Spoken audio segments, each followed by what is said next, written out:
Tahun kelimpahan. Mazmur 65 ayat 12. Engkau memahkotai tahun dengan kebaikanmu, jejakmu mengeluarkan lemak. Haleluya.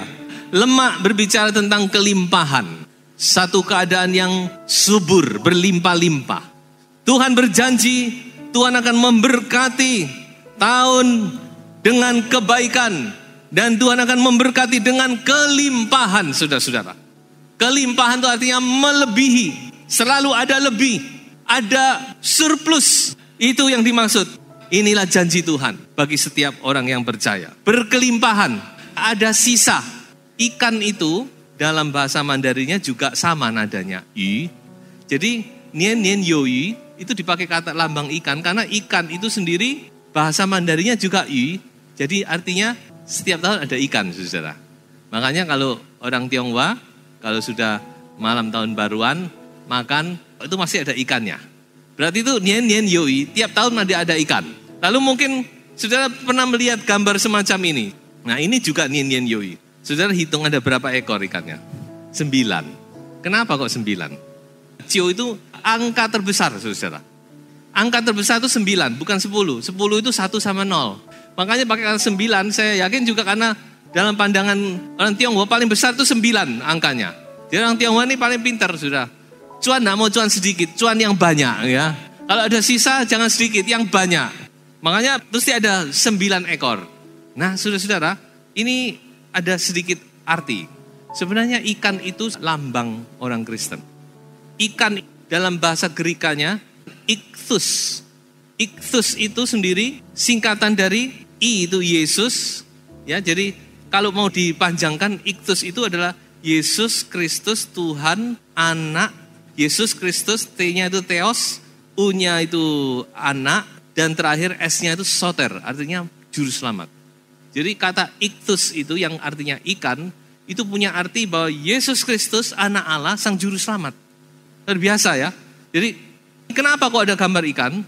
Karena pada waktu abad-abad awal, orang Kristen itu dikejar-kejar, mau dibunuh. Zaman kekaisaran Nero, kekaisaran Romawi, orang Kristen itu tidak bisa bebas. Mereka dikejar-kejar. Kalau tahu ada orang Kristen ditangkap, disiksa, dijadikan umpannya binatang, diadu sebagai gladiator. Jadi mereka tuh sembunyi-sembunyi. Akhirnya mereka punya akal. Bagaimana sekarang tahu kalau Anda Kristen, saya Kristen? Mereka pakai lambang ikan. Jadi kalau mereka ketemu, mereka akan menggambar. Nah ini mereka gambar begini. Red. Kalau orang tidak ngerti pikir opo ini.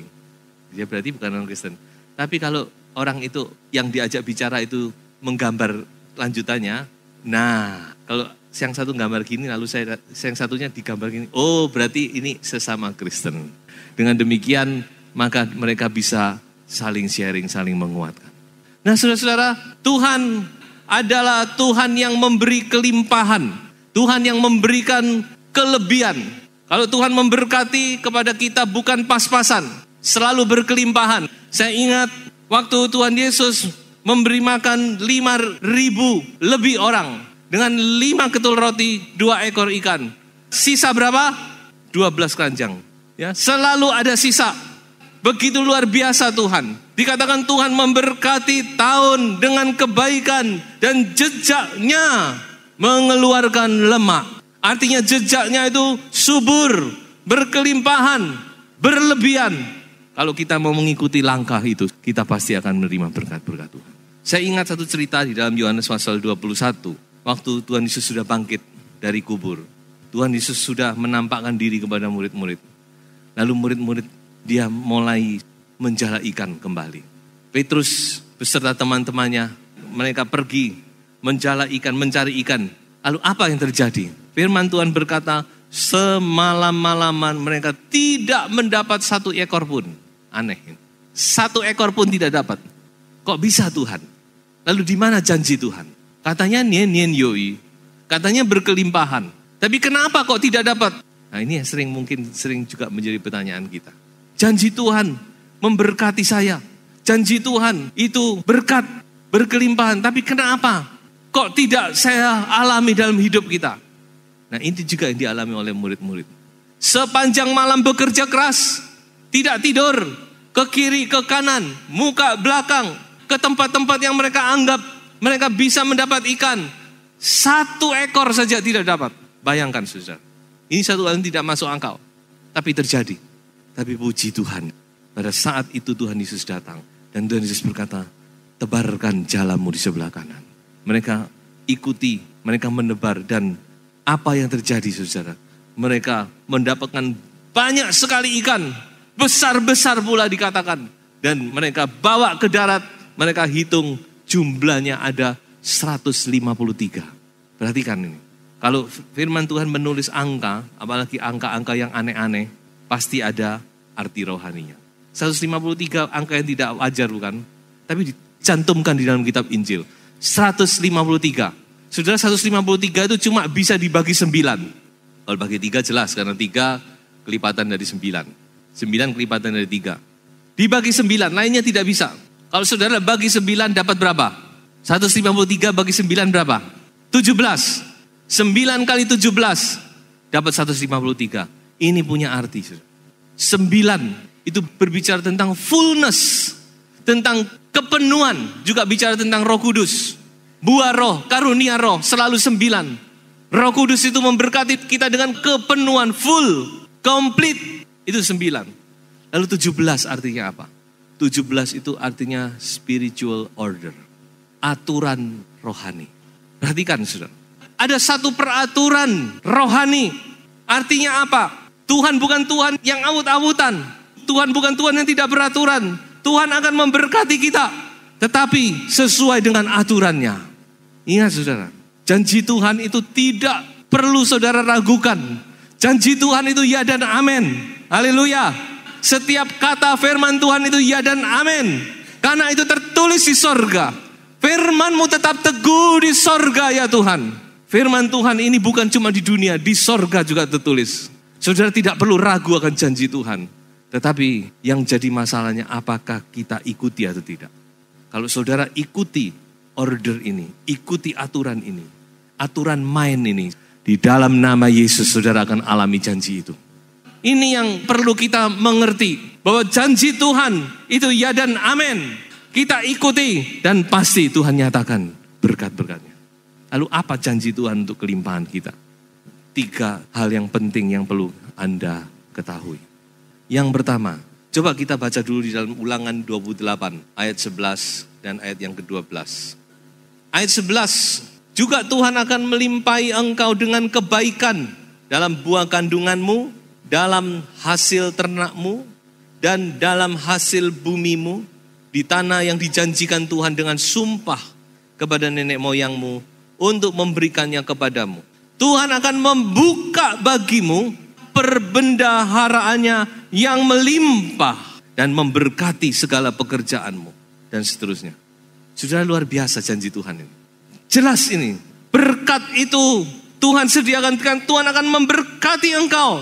Sebelum mereka masuk ke Kanaan, Musa kembali mengingatkan bangsanya, Tuhan akan memberkati engkau di tanah ini. Melimpah. Ternakmu, tumbuh-tumbuhanmu, hasil bumimu, buah kandunganmu, dan semuanya melimpah. Tuhan akan membuka perbendaharaannya. Luar biasa saudara-saudara. Kalau saya mendengar janji ini, saya akan meloncat-loncat. Oh puji Tuhan, luar biasa. Namun kita tahu bahwa perjalanan bangsa Israel persis seperti apa yang ditulis di Ulangan ini. Setelah berkat datang kutuk. Mulai ayat 15. Mereka mengalami banyak masalah. Bukannya berkat tapi masalah-masalah, kekurangan, ditindas. Bahkan sampai mereka ditawan, dihancurkan dan sebagainya, saudara. Itu yang mereka alami, peperangan dan pembuangan. Mulai ayat yang ke-47. Tetapi saudara, dikatakan apa? Pasal 29. Perjanjian dengan Allah diperbaharui. Ketika mereka mau membaharui diri. Membaharui perjanjian dengan Allahnya. Berjanji kembali, ayo Tuhan pulihkan kami. Kami mau kembali kepadamu. Tuhan tolong kami. Pulihkan kami. Ampuni kami. Tuhan kami mau berubah. Tuhan kami mau balik kepadamu. Ketika hati mereka balik kepada Tuhan. Tuhan ampuni saya. Saya sudah berdosa. Maka pasal 30 tulis apa? Pulih setelah bertobat. Coba kita baca ayat yang ke-9. Pasal 30. Tuhan Allahmu akan melimpahi engkau dengan kebaikan dalam segala pekerjaanmu, dalam buah kandunganmu, dalam hasil ternakmu, dalam hasil bumimu, sebab Tuhan Allahmu akan bergirang kembali karena engkau dalam keberuntunganmu, seperti ia bergirang karena nenek moyangmu dahulu. Apabila engkau mendengarkan suara Tuhan Allahmu, dengan berpegang pada perintah dan ketetapannya yang tertulis dalam kitab Taurat ini. Dan apabila engkau berbalik kepada Tuhan Allahmu dengan segenap hatimu dan dengan segenap jiwamu. Haleluya, kita bersyukur kita punya Tuhan yang setia. Saudara. Kita tinggalkan Tuhan, Tuhan masih tunggu. Kapan anakku ini mau balik? Ketika kita balik, Tuhan menyongsong kita dengan berkat-berkat yang melimpah. Jadi ini yang pertama. Saudara mau dipulihkan, saudara mau alami kelimpahan, saudara mau alami nyen yoi, kembali dari dasar pertobatan. Tinggalkan perkara-perkara yang tidak berkenan kepada Tuhan. Ayo kita hidup di tahun yang baru ini, saudara, dengan keadaan yang baru. Ingat, dengan bertambahnya tahun, semakin dekat dengan kedatangan Tuhan. Mari kita mau sungguh-sungguh lagi, lebih sungguh-sungguh. Yang sudah sungguh-sungguh, lebih sungguh-sungguh. Yang belum, ayo sungguh-sungguh sepenuh hatimu berbalik, bertobat, maka Tuhan pasti akan pulihkan engkau. Yang kedua, aturan rohani yang kedua. Mari kita baca di dalam Amsal pasal 3 ayat 9 dan ayat yang ke-10. Muliakanlah Tuhan dengan hartamu, dengan hasil pertama dari segala penghasilanmu, maka lumbung-lumbungmu akan diisi penuh sampai melimpah-limpah. Perhatikan ini. Melimpah, lebih dari saudara yang butuhkan, dan bejana pemberianmu akan meluap. Saya senang dengan kata-kata, melimpah, meluap. Ini berarti satu berkat yang lebih dari cukup. Dengan air buah anggurnya. Yang kedua bicara tentang apa? Tentang penaburan. Firman Tuhan berkata apa? Jelas, siapa yang menabur sedikit, menuai sedikit. Tapi siapa yang menabur banyak, dia akan menuai banyak. Ini firman Tuhan, saudara. Amsal 11 ayat 24 dan 25. Ada orang yang hemat, tapi hartanya enggak tambah-tambah, malah berkurang. Ada orang yang menyebar harta, tapi makin diberkati oleh Tuhan. Ini hukum-hukum yang tidak bisa saudara mengerti dengan akal pikiran saudara. Tapi itulah hukum firman Tuhan. Itulah aturan firman Tuhan. Itulah spiritual order. Kalau saudara ikuti, maka Tuhan akan nyatakan berkat-berkat. Menabur, banyak menuai. Sedikit menabur, sedikit pula kita akan menuai. Tidak menabur, kita tidak akan menuai apa-apa. Sebab itu tabur. Dan saudara harus ketahui satu hal. Menabur itu bukan dari dompet kita. Memberi itu bukan dari dompet. Memberi itu asalnya dari hati. Mungkin Anda berpikir, dompet saya tipis, bagaimana saya memberi? Saudara tidak usah kecil hati. Karena memberi itu bukan dari dompet. Kaya atau miskin itu bukan dompet yang menentukan, tapi hati. Amin. Orang kaya atau miskin itu ditentukan oleh hati. Ada orang yang sebenarnya hartanya banyak, tapi dia tidak merasa kaya. Karena dia terus merasa kurang terus. Tapi ada orang yang hartanya mungkin sedang-sedang, tapi dia sudah merasa kaya. Dia bisa memberi banyak orang, dia bisa menjadi berkat banyak orang. Inilah orang kaya yang sebenarnya. Memberi juga demikian, saudara. Memberi itu bukan dari dompet. Kalau saudara lihat dompet, mungkin saudara pikir, saya tidak bisa memberi. Tapi memberi itu dari hati. Sidang Jemaat Makedonia, 2 Korintus pasal 8. Paulus puji dia. Dalam keadaan berkekurangan, mereka memberi bahkan lebih dari kemampuan mereka. Ayo di tahun yang baru ini, saudara. Minta kepada Tuhan kebebasan untuk kita bisa memberi. Memberi itu perlu kebebasan, saudara. Tuhan lepaskan ikatan-ikatan. Mungkin ada hal-hal yang mengikat kita. Pikiran-pikiran kita yang mengikat kita. Sehingga kita terus merasa kurang. Kita minta kebebasan untuk kita. Karena itu sumber berkat. Salah satu berkat itu saudara-saudara. Menabur. Maka saudara pasti akan mendapat berkat yang berlimpah-limpah. Sesuai dengan janji firman Tuhan. Dan peraturan yang ketiga. Yang mau tidak mau juga harus disampaikan. Karena ini memang spiritual order. Mari kita baca dalam Maleakhi pasal 3 ayat 10. Bawalah seluruh persembahan persepuluhan itu ke dalam rumah perbendaharaan. Supaya ada persediaan makanan di rumahku. Dan ujilah aku, firman Tuhan semesta alam. Apakah aku tidak akan membukakan bagimu tingkap-tingkap langit. Dan mencurahkan berkat kepadamu. Sampai berkelimpahan. Saya tidak bicara khusus tentang perpuluhan. Tapi saya bicara ini sehubungan dengan tahun kelimpahan. Karena ini tidak bisa tidak erat hubungannya. Salah satu berkat, the last but not least, adalah kita mengembalikan apa yang menjadi milik Tuhan. Dan ini adalah satu janji yang luar biasa. Tidak ada satu ayat pun di firman Tuhan, Tuhan berkata, uji aku, tesen aku. Cuma dalam satu hal ini Tuhan berkata, ujilah aku.